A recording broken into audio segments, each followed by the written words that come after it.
If it weren't for the second law of thermodynamics, I wouldn't be in business. The second law of thermodynamics is that things go towards atrophy. They break down. If you put something out in the yard, it's going to deteriorate. If you think about this in motion, in fact, a house built in the 90s has likely gone through at least one furnace, maybe two, probably needs to change out a roof. Certainly, the cosmetics of the house need to get updated. Kitchens, bathrooms, flooring, that kind of stuff.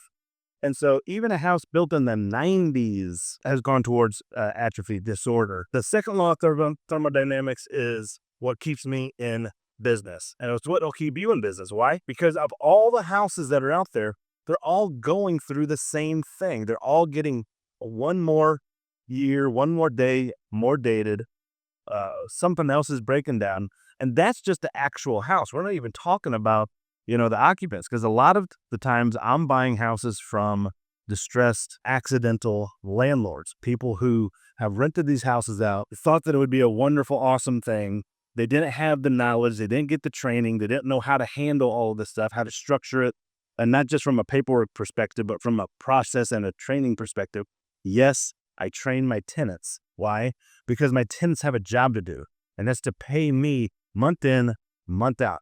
And if they don't know how to do their job, they get fired. Accidental landlords, people who don't understand the landlording game or the holding real estate game, will go in there and not know what to do. And they possibly live out of state. They certainly don't know how to handle the things. And I'm buying houses from distressed landlords who, again, had just been kicked in the teeth, not knowing how to deal with tenants and how to the people occupying it. Sometimes I've even buying houses from family members of the seller, the landlord, right? They say, hey, I can't evict. They haven't paid me in 6 months.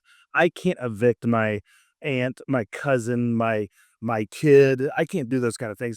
That makes an awkward Thanksgiving. So they come to me and say, hey, can you just buy it with them in there? You do whatever you want with it. That way you're the bad guy instead of me.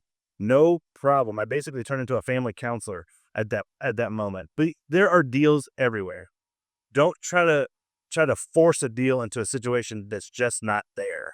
Instead, look at all the opportunities that you have to buy distressed houses that you can fix up and enter into that with a margin of safety. Like Warren Buffett and Benjamin Graham, who wrote the book Intelligent Investors, say, we always want to enter into every investment with a margin of safety, something that is going to make it so that if we're not right on every single one of our calculations, that we're still going to be okay.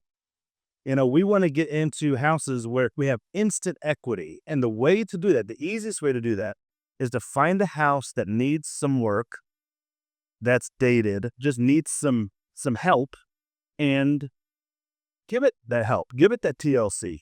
That's called, they call it sweat equity. They also I call it instant equity, because I'm entering into these investments at a discount.